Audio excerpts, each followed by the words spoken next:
Another week, another weekly reset. This is the weekly reset where we go over Nightwave, Teshin, and all those goodies for the week. Time codes in the description below if you want to skip to a certain section. But before that, I would like to mention sort of, let's call it a passion project of mine. My other YouTube channel. It's basically anything I or childhood me would see as nostalgia these days, basically me.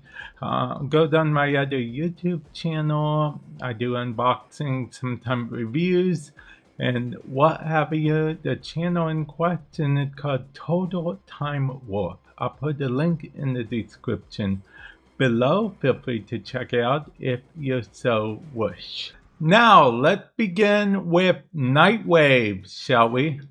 Yes, we have, or it's actually called Shockwave, but it is still Nightwave, so I'm still going to call it Nightwave, just so, it doesn't per se confuse newer people necessarily. But anyway, I digress.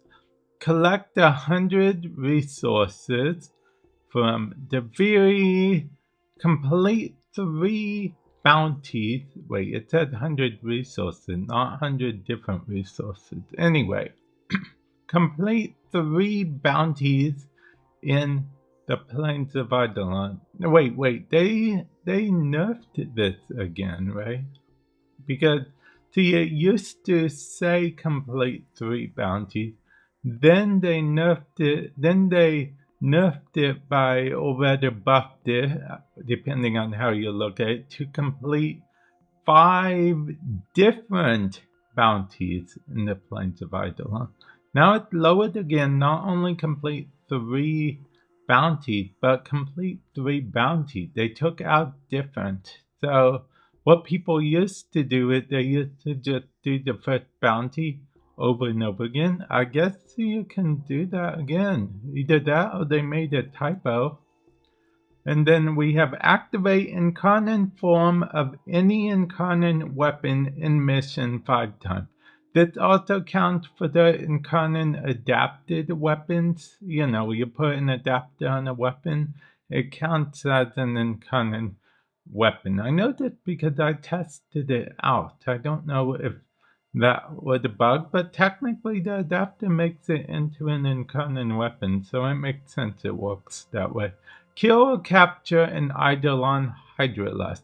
This one is a lot harder than it seems. It's kind of deceptive because the Hydralust is the 3rd one, okay? So you'll have to capture the first one in order for the second one to appear.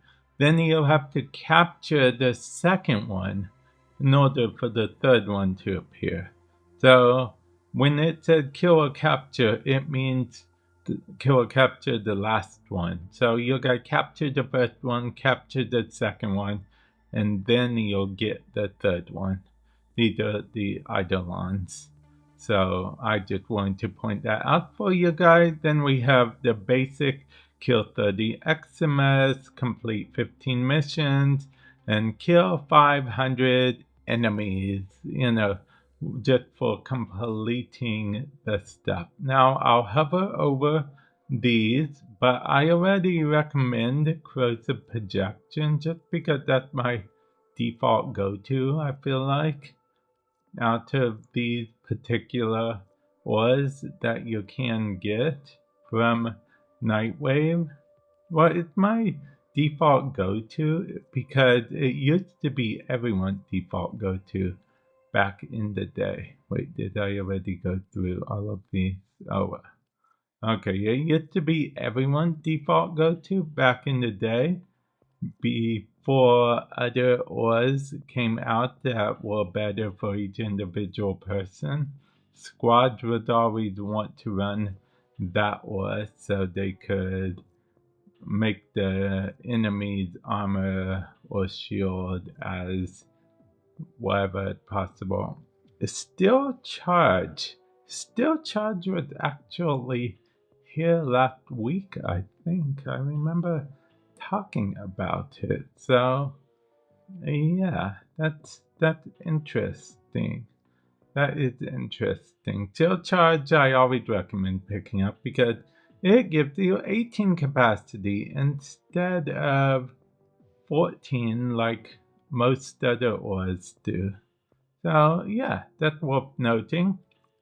And then, we have the alternate helmets, alternate no, just alternate helmets and yeah, alternate helmets. Weapon skins are later on in the new section, so yeah.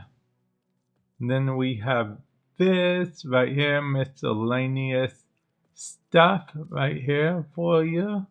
These are fully built Orkin catalyst and Orkin reactor. It's the wolf beacon, so you can summon a wolf if you so wish.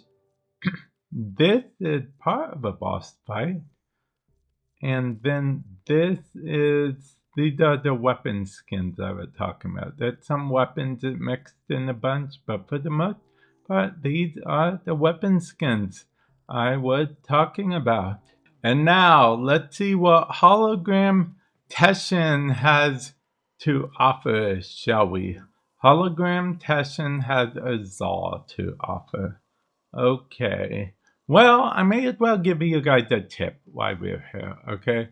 Your guys' tip is to farm Steel Essence if you have Steel Path unlocked, because we know that Citrine Prime is the next Prime, so you may as well, top farming so you can buy the max amount of relic packs. Do not buy the relic packs yet, though, okay? You don't want to buy the relic packs until Citrine Prime drops, unless you don't have all the other primes, in which case just farm Steel Essence and buy the max relic packs every week. You can buy 25 max, but Citrine Prime will not be in these relic packs until she's released in game later on this year. So keep that in mind. The circuit. For the circuit, to be honest, the Titania one is kind of tedious, but you'll probably better off picking up Ivara, because Ivara is actually somewhat annoying to farm unless you get lucky. And Norwich is the easiest to farm out of these. Like I said, Titania just a bit tedious, but I'm going to pick Titania anyway, just because I already have all the normal frames, so it really doesn't matter which one I pick, but you should probably pick Ivara. The Steel Path version. Now, if you have all of these Incarnon adapters, like I do, you can just come over here and pick some options here. Hit confirm. I like having them ready just in case I do decide to do this, so it's just ready and raring to go for me. I mean, I don't do it a lot unless a certain week appears, but for the most part, I don't really do it a lot. Archon Hunt. This is the Archon you will be facing, and this is the Archon shard that you can get. This is the percentage chance that it will be Talford, because you're guaranteed at least the normal variant if you complete all 3 parts of the Archon Hunt, but this is the percentage it will be a Talford version, which is just a bit rarer, a bit more powerful than the normal variant, but like I said, you will get at least the normal variant if you complete all 3 parts of the Archon Hunt. With this week are Exterminate, Excavation, and Showdown. Showdown is where you fight off against the Archon. It's kind of like an assassination mission, but the game may or may not count it as an assassination mission if that's one of your acts or bounties, so keep that in mind. Descendia. I'm going to hover over the rewards here, but Descendia is Warframe's answer to your climb the tower-esque game mode. Think of games like Mortal Kombat and whatnot where you have to climb the tower. Yes, you climb the tower in single player mode for Mortal Kombat, okay? There is actually a single player campaign where you climb the tower. Well, in Warframe, you descend to the lowest point of the tower. There are 21 floors, but every 7 floors there is a checkpoint, so you don't have to worry about doing it all in one go. But you can if you so wish. But wait, there's more. There's the Steel Path variant, and the Steel Path variant has its own rewards to boot. So you're able to do it that way if you so wish. There's also checkpoints on the Steel Path variant, so you can just get all the rewards here if you so wish. Now that we're at the Sanctum, let's visit Bird 3 and see what Bird 3 had to offer an Amber Archon Shard this week, because Bird 3 rotates between the original 3 Archon Shards, but in order to pick up a Archon Shard, yes, I said A because it's 1 per customer per week, you'll have to pay 30,000 standing and be max rank with Bird 3's Syndicate. But that's not the only thing the Sanctum is about. No. The Sanctum is also about Deep Archimedea. These are individual parameters, which means they're different for each person. But these, however, these are basically afflictions that you're doing, kind of like challenge mode, basically. As you can see, each one I did increased this because higher risk, higher reward, and if I had the individual parameters all as well, it would go up to the max, so I could get all the rewards here. But Deep Archimedea isn't the only Archimedea in town.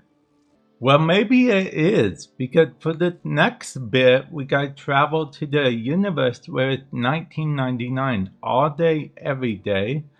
Talk to Kaya, and Kaya will introduce us to the wonderful world of Temporal Archimedea, which had the same basic individual parameter setup and the whole higher risk, higher reward thing as well. I do want you to keep in mind that it also shares pulses with the Deep Archimedea, so definitely keep that in mind. And yeah,